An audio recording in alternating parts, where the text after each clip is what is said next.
जय हिंद दोस्तों, नमस्कार। बात कर लेते हैं दिन भर की सारी बड़ी खबरों की, जहां सबसे पहले आपको बताएंगे बलोच विद्रोहियों ने पाकिस्तानी आर्मी को खदेड़ बड़े शहर पर कर दिया कब्जा। टेंशन में प्रधानमंत्री शहबाज शरीफ, आईएसआई की सिट्टी पिट्टी हुई गुम। दोस्तों वहीं आपको बताएंगे इतना ही नहीं, पाकिस्तानी सुरक्षा बल ही बन गए सबसे बड़े आतंकवादी, सबसे बड़े किडनैपर। बलूचिस्तान से 4 लोगों को अगवा करने का लगा है गंभीर आरोप, सड़कों पर उतरा परिवार। दोस्तों वहीं बताएंगे अफगानिस्तान की मदद के लिए आगे आया अपना भारत। तालिबान प्रशासन के साथ हुई अहम बैठक। जी हां, तो वहीं बताएंगे इजराइल के नए मानचित्र पर क्यों मचा बवाल। जॉर्डन, कतर, यूएई ने जताया विरोध, हमास भी भड़क उठा। बताएंगे इजराइल के इस नए मानचित्र में ऐसा क्या है कि ये सारे देश भड़क उठे हैं। दोस्तों सारी जानकारियां विस्तार से बताने वाले हैं, बस आप वीडियो के लास्ट तक बने रहेगा। और खबरों में आगे बढ़ने से पहले देश भारत का निरंतर समर्थन करते हैं तो इस वीडियो को लाइक करके, चैनल को सब्सक्राइब करके, बेल आइकन दबा के कमेंट में जय हिंद अवश्य कह दीजिएगा। बात कर लेते हैं पहली और सबसे बड़ी खबर की, जहां बलोच विद्रोहियों ने पाकिस्तानी आर्मी को खदेड़ बड़े शहर पर कर दिया कब्जा। टेंशन में पीएम शहबाज शरीफ, आईएसआई की हेकड़ी गुम। जी हां, आतंकवादियों का आका पाकिस्तान अब खुद ही चौतरफा गिर गया है। एक तरफ अफगानिस्तान की तालिबान सरकार ने शहबाज शरीफ की सेना के खिलाफ मोर्चा खोल दिया है, तो दूसरी तरफ बलूचिस्तान पाकिस्तान के हाथ से रेत की तरफ फिसलता जा रहा है। बलोच विद्रोहियों ने बलूचिस्तान प्रांत के एक प्रमुख शहर के प्रमुख बाजार पर कब्जा कर लिया। पुलिस वाले थाने छोड़कर भागे। विद्रोहियों ने पुलिस स्टेशन पर पहले कब्जा किया और बाद में उसे आग के हवाले कर दिया। इसके बाद बलूचिस्तान लिबरेशन आर्मी बोले तो बीएलए के लड़ाकों ने बैंक और बाजार पर भी कब्जा कर लिया। बता दें कि बीएलए लगातार बलूचिस्तान को पाकिस्तान के कब्जे से आजाद करने की लड़ाई लड़ रहा है। पाकिस्तान सरकार की ओर से बलूचों पर बेइंतहा जुल्म ढाए गए हैं। जी हाँ, इतना ही नहीं, खुद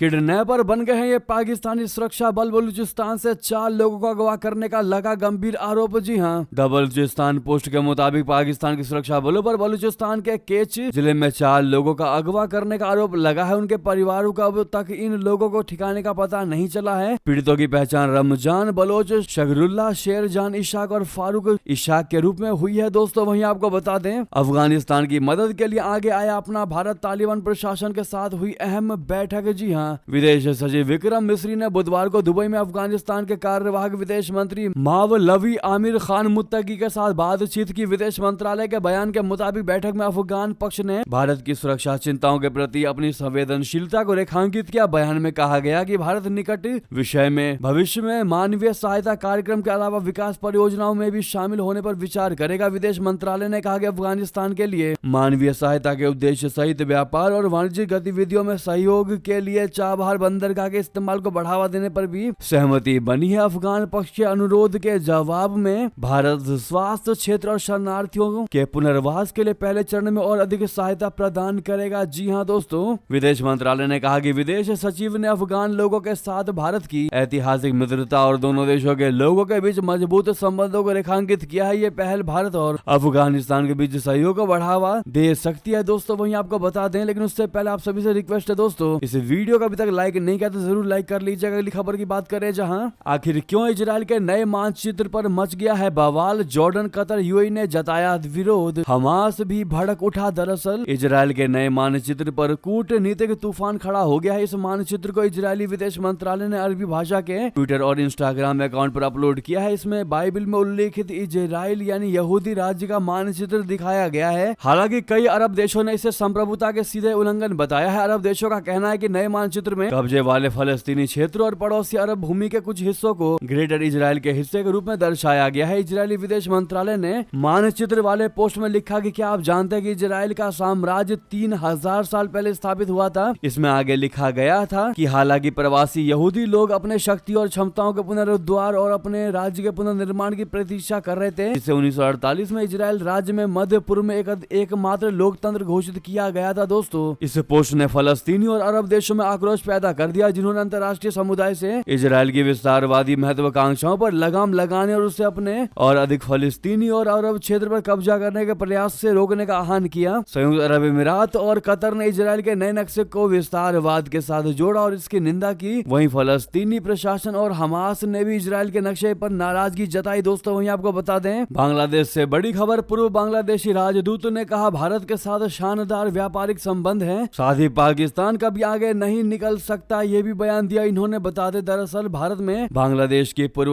उच्चायुक्त मर्शी बिनते शम्स ने कहा कि ढाका और नई दिल्ली के रिश्ते बहुत पुराने हैं। बांग्लादेश बांग्लादेश की अपदस्थ प्रधानमंत्री शेख हसीना का भारत से प्रत्यर्पण मुद्दा महत्वपूर्ण है, लेकिन ये दोनों देशों के लिए रिश्तों को तनावपूर्ण नहीं बनाता है। इसके अलावा उन्होंने भारत और पाकिस्तान के साथ बांग्लादेश के व्यापारिक संबंधों को लेकर भी बात की। उन्होंने कहा कि पाकिस्तान के साथ कभी व्यापार भारत के साथ व्यापार से आगे नहीं निकल सकता। जी हाँ, एक साक्षात्कार में उन्होंने शम्स ने बताया कि भारत और बांग्लादेश के रिश्ते पिछले 50 वर्षों में मजबूत हुए हैं और ये एक दीर्घकालिक संबंध है। उन्होंने ये भी कहा कि हमें केवल तात्कालिक मुद्दों पर नहीं बल्कि लंबे समय के संबंधों पर ध्यान केंद्रित करना चाहिए। जी हाँ, शम्स ने कहा कि प्रत्यर्पण प्रक्रिया जटिल होती है और इसमें कानूनी और प्रशासनिक पहलू शामिल होते हैं। जब दो देशों के बीच सहयोग होगा तो भी ये प्रक्रिया पूरा होने में सालों लग सकते हैं। दोस्तों वही आपको बता दें, यूनुस के काबू में नहीं, बांग्लादेशी फौज जजों के प्रोग्राम किए रद्द, सेनेट ट्रेनिंग रोकने की बड़ी हिमाकत है। जी हाँ, बांग्लादेश की अंतरिम यूनुस सरकार ने भारत में आयोजित जजों के ट्रेनिंग कार्यक्रम में भागीदारी को रद्द कर दिया। मध्य प्रदेश की राष्ट्रीय न्यायिक अकेडमी और राज्य न्यायिक अकेडमी में 50 जज शामिल होने वाले थे। ऐसा होगा इसकी पहले से उम्मीद थी। भारतीय फंडेड कार्यक्रम को भले ही बांग्लादेश रोक रहा है, डिफेंस एक्सचेंज प्रोग्राम पर हाथ डालने की हिम्मत बांग्लादेश की यूनुस सरकार नहीं जुटा पा रही है। बांग्लादेश के साथ कूटनीतिक रिश्ते भले ही खराब दौर से गुजर रहे हैं, सामरिक रिश्तों पर इसका कोई असर फिलहाल नहीं दिखाई दे रहा। विजय दिवस के मौके पर भी बांग्लादेश के सैन्य अधिकारी और मुक्ति योद्धा को कोलकाता आए थे। अब भारतीय सेना के 3 अफसर मिलिट्री एक्सचेंज कोर्स करने के लिए ढाका पहुंचे हैं। जी हाँ दोस्तों, पाकिस्तान की एंट्री वहां की सरकार भले ही करा रही हो, भारत को एग्जिट कराने की हिम्मत जुटा नहीं पा रही। बांग्लादेश के सेना प्रमुख जनरल वकार उज जमा एक बयान में उन्होंने कहा था कि ऐसा कोई भी कदम नहीं उठाया जाएगा जिससे भारत के रणनीतिक हित को चोट पहुंचे। भारत अहम पड़ोसी है हमारे लिए। जी हाँ दोस्तों, वाकई में अब भारत इन बड़े बड़े दुश्मनों को अपने कूटनीति से इनको करारा जवाब देगा। अगर आप भी मानते हैं कि भारत सक्षम है इनको जवाब देने में, तो सामने लाइक का बटन है। दोस्तों अभी तक लाइक नहीं किया तो जरूर लाइक का बटन दबा दीजिए। साथ ही साथ अगली खबर आपको बता दे, जहां भारत रक्षा के क्षेत्र में करेगा मालदीव की बहुत बड़ी मदद, समुद्री सुरक्षा के लिए मिलकर काम करेंगे दोनों देश। जी हाँ, भारत ने बुधवार को मालदीव को बताया कि वो उसकी रक्षा तैयारियों को बढ़ाने में सहयोग देने के लिए तैयार है। रक्षा मंत्री राजनाथ सिंह जी ने समुद्री सुरक्षा सहयोग पर केंद्रित व्यापक वार्ता के लिए मालदीव के अपने समकक्ष मोहम्मद घासन मोमून के मेजबानी की भारत की तरफ से जारी एक बयान के मुताबिक बैठक में दोनों देशों के रक्षा मंत्रियों ने भारत मालदीव व्यापक आर्थिक और समुद्री सुरक्षा साझेदारी के लिए संयुक्त दृष्टिकोण को साकार करने में मिलकर काम करने की अपनी दृढ़ प्रतिबद्धता दोहराई। बयान में कहा गया कि बातचीत के दौरान दोनों पक्षों ने भारत मालदीव व्यापक आर्थिक और समुद्री सुरक्षा साझेदारी के संयुक्त दृष्टिकोण को साकार करने के लिए मिलकर काम करने की दृढ़ प्रतिबद्धता दोहराई। बयान के मुताबिक राजनाथ सिंह जी ने कहा कि मालदीव को रक्षा तैयारियों के लिए क्षमता वृद्धि में सहयोग देने के लिए भारत तैयार है अपना। जी हाँ, बयान में कहा गया कि मालदीव के राष्ट्रीय प्राथमिकताओं के मुताबिक और भारत की पड़ोसी पहले नीति एवं सागर दृष्टिकोण के अनुरूप क्षमताओं को बढ़ाने की दिशा में काम होगा। सागर दृष्टिकोण का आशय क्षेत्र में सभी के लिए सुरक्षा और विकास से है। जी हाँ दोस्तों, तो वहीं आपको बता दें, चीनी J-35 के बाद 5वीं पीढ़ी का दूसरा लड़ाकू विमान खरीदेगा पाकिस्तान। तुर्की के कान पर डील की तैयारी पिछड़ा भारत। दरअसल पाकिस्तान चीन से J-35 के बाद अब दूसरे 5वीं पीढ़ी के विमान को खरीदने की तैयारी में है। इसके लिए पाकिस्तान ने तुर्की के सामने उसकी कथित 5वीं पीढ़ी के लड़ाकू विमान कान की संभावित खरीद का प्रस्ताव भी रख दिया। ये प्रस्ताव पाकिस्तान में 8वें पाक तुर्क औद्योगिक एक्सपो संयुक्त कार्य समूह की बैठक के दौरान प्रस्तुत किया गया। अगर ये दोनों विमान पाकिस्तानी वायुसेना में शामिल होते हैं तो इससे भारत की टेंशन बढ़ सकती है। भारत के पास अभी तक एक भी 5वीं पीढ़ी का विमान नहीं है। दोस्तों 8वें पाकिस्तान तुर्क औद्योगिक एक्सपो संयुक्त कार्य समूह की बैठक में दोनों देशों की प्रमुख कंपनियों सहित 32 संस्थानों के प्रतिनिधियों ने चर्चा में भाग लिया। तो वहीं आपको बता दें, म्यांमार की सेना को मिले सुखोई 30 लड़ाकू विमान, अब विद्रोहियों पर आसमान से बरसेगी मौत। जी हाँ, रूस ने म्यांमार को सुखोई Su-30 लड़ाकू विमान के आखिरी बैच की डिलीवरी कर दी है। आर्मी रिकॉग्निशन ग्रुप यानी ARG ने सोमवार को बताया कि म्यांमार सैन्य शासन ने रशिया से बॉर्डर किए गए सभी 6 सुखोई 30 लड़ाकू विमानों की आपूर्ति कर ली है। रूसी शिपमेंट में अंतिम 2 युद्धक विमानों को 15 दिसंबर को वायुसेना की 77वीं वर्षगांठ के अवसर पर आयोजित समारोह के दौरान मांडले की मीक टीला एयरबेस पर कमीशन किया गया, जिसका नेतृत्व जुंटा प्रमुख मिन ऑन्ग हॉर्लिंग ने किया था। जी हाँ दोस्तों, म्यांमार ने 2018 में रशिया के साथ 6 सुखोई 30 SME मल्टी रोल लड़ाकू विमानों के लिए कॉन्ट्रैक्ट किया था। इस कॉन्ट्रैक्ट के तहत लड़ाकू विमानों को रूसी कर्ज के रूप में म्यांमार को सौंपा गया है, जिसकी कीमत $400 मिलियन है। वहीं आपको बता दें, रशिया ने यूक्रेनी शहर पर किया भयानक मिसाइली हमला, 13 की मौत, घायल हुए दर्जनों लोग। जी हाँ, रशिया और यूक्रेन के बीच जंग जारी है। इसी बीच दक्षिण यूक्रेन के शहर जापोरिजिया में बुधवार को रशिया के घातक हमला में पिघलता नजर आया है। यूक्रेन रशिया की तरफ से किए गए मिसाइल हमले में कम से कम 13 नागरिक मारे गए और दर्जनों घायल हुए हैं। एक स्थानीय अधिकारी ने इस हमले की जानकारी दी। यूक्रेन के राष्ट्रपति वोलोदिमीर जेलेंस्की के टेलीग्राम चैनल पर पोस्ट की गई फुटेज में मलबे के ढेर के बीच नागरिकों के शव सड़कर पड़े नजर आए हैं। हमले में कम से कम 13 नागरिक मारे गए हैं। इसमें कुछ मिनट पहले उन्होंने जापोरिजिया क्षेत्र में हाई स्पीड मिसाइलों और ग्लाइड बमों के दागे जाने के खतरे की चेतावनी भी दी थी। दोस्तों वहीं आपको बता दें, बांग्लादेश ने दिखाए तेवर, बीजीबी ने भारत की कोडलिया नदी पर कर दिया दावा, बीएसएफ ने जताई कड़ी आपत्ति। जी हां, बांग्लादेश में मोहम्मद यूनुस के नेतृत्व में यूनुस सरकार के गठन के बाद से बांग्लादेश और भारत के रिश्तों में लगातार खटास आ रही है। बांग्लादेश में भारत विरोधी शक्तियां अपनी ताकत बढ़ा रही हैं। वहां के नेता भारत विरोधी बयान दे रहे हैं। अब फिर बांग्लादेश ने भारत विरोधी तेवर दिखाए हैं। बॉर्डर गार्ड बांग्लादेश के एक कमांडिंग ऑफिसर ने जैनाई दाहा जिले के महेशपुर उप जिला में कोडालिया नदी के लगभग 5 किलोमीटर के क्षेत्र पर नियंत्रण स्थापित करने का दावा किया। इस इलाके पर अभी तक सीमा सुरक्षा बल का कब्जा था। बीजीबी के दावे यानी बांग्लादेश सुरक्षा बल के दावे के बाद भारत और बांग्लादेश के बीच राजनयिक संबंधों में तनाव और बढ़ने की आशंका है। हालांकि बीएसएफ ने दावे से इनकार किया और कहा कि बीजीबी को एक विरोध पत्र भेजा गया है। बीएसएफ ने बीजीबी के दावे के बारे में केंद्र सरकार को भी सूचित किया। बांग्लादेश स्थित मीडिया को दिए गए एक साक्षात्कार में, जिसे सोशल मीडिया प्लेटफॉर्म पर साझा किया गया है, वर्दी में लेफ्टिनेंट कर्नल रैंक के एक बीजीबी के कमांडिंग ऑफिसर को बीएसएफ से इस क्षेत्र पर नियंत्रण लेने का दावा करते हुए एक बयान देते देखा गया है। जी हाँ, वहीं आपको बता दें, झूठी खबरें फैलाने वाला पाकिस्तान अब खुद फेक न्यूज से डरा बचने के लिए गरीबी में खर्च कर रहा 2 अरब रुपए। कैसे बता दें, भारत के खिलाफ लगातार झूठी खबरें और प्रचार चलाने वाला पाकिस्तान को अब खुद फेक न्यूज का डर सता रहा है। इसका मुकाबला करने के लिए सरकार ने भारी भरकम रकम भी जारी करने का फैसला कर दिया है। पाकिस्तानी मीडिया रिपोर्ट के मुताबिक संघीय सरकार ने राज्य संस्थानों को निशाना बनाकर फर्जी खबरों और गलत सूचना अभियानों के बढ़ते खतरे से निपटने के लिए 2 अरब रुपए आवंटित किए हैं। वित्त मंत्री मोहम्मद औरंगजेब की अध्यक्षता में आर्थिक समन्वय समिति की बैठक के दौरान यह निर्णय लिया गया। इस कदम का उद्देश्य राष्ट्रीय सुरक्षा और राजनीतिक स्थिरता को कमजोर करने के लिए जानबूझकर फैलाई जा रही गलत सूचनाओं का मुकाबला करने की कोशिशों को मजबूत करना है। वहीं आपको बता दें, तेजस के इंतजार में अपना भारत उधर एक के बाद एक घातक विमान बना रहा है। चाइना वायुसेना प्रमुख ने इसको लेकर जता दी चिंता। जी हां, वायुसेना प्रमुख air chief marshal AP Singh ji ने स्वदेशी तेजस लड़ाकू विमान की डिलीवरी में हो रही देरी पर गहरी चिंता व्यक्त की है। उन्होंने रक्षा उत्पादों के विकास में निजी क्षेत्र की अधिक भागीदारी और अनुसंधान एवं विकास यानी R&D के लिए अधिक फंड आवंटन की आवश्यकता पर जोर दिया। 21वें सुब्रतो मुखर्जी संगोष्ठी में एरोस्पेस में आत्मनिर्भरता आगे का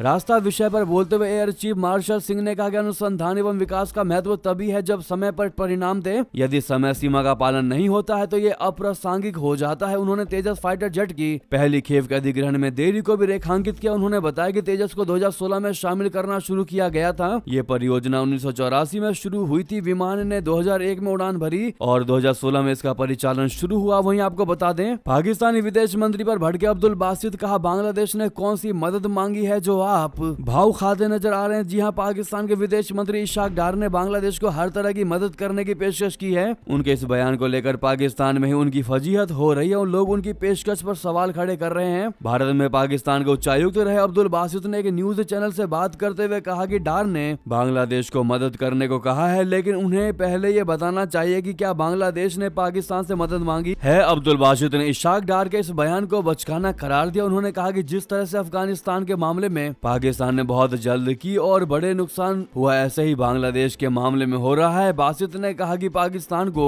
अफगानिस्तान वाली गलती बांग्लादेश में नहीं करनी चाहिए। पाकिस्तान कुछ ज्यादा ही खुश नजर आ रहा है। बासित ने कहा कि डार एक प्रेस कॉन्फ्रेंस बांग्लादेश का जिक्र करते हुए कहा कि हम बांग्लादेश की हर तरह की मदद करने के लिए तैयार हैं, लेकिन पहले ये तो बताइए क्या बांग्लादेश ने आपसे मदद मांगी है। वहीं आपको बता दें, अंडमान और निकोबार द्वीप समूह के पास मिसाइल परीक्षण करेगा अपना भारत। दोस्तों, भारत ने रणनीतिक रूप से महत्वपूर्ण अंडमान और निकोबार द्वीप समूह के पास 2 अलग अलग मिसाइल परीक्षण करने की तैयारी कर ली है। इसके लिए नोटम जारी किया गया है। ये परीक्षण मिसाइल भारत की मिसाइल क्षमताओं को प्रदर्शित करने और उन्हें और अधिक एडवांस बनाने के लिए किए जाने वाले महत्वपूर्ण सैन्य अभ्यास का हिस्सा है। इन परीक्षणों के लिए 15 से 17 जनवरी और 19 से 20 जनवरी 2025 की तारीखें निर्धारित की गई है। इन परीक्षणों के दौरान सुरक्षा सुनिश्चित करने के लिए नो फ्लाई जोन भी लागू किया गया है। वहीं आपको बता दें, भारत की राह पर आत्मनिर्भर आत्मनिर्भरता की ओर बढ़ा इजराइल। जो बाइडेन के धोखे के बाद कर दिया अब बड़ा ऐलान। जी हाँ, इजराइल की सरकार ने अपने देश में ही बड़े पैमाने पर हथियार बनाने को लेकर एक बड़ा ऐलान कर दिया है। इजरायली सरकार ने हथियार बनाने वाली दिग्गज कंपनी इल्बिट सिस्टम को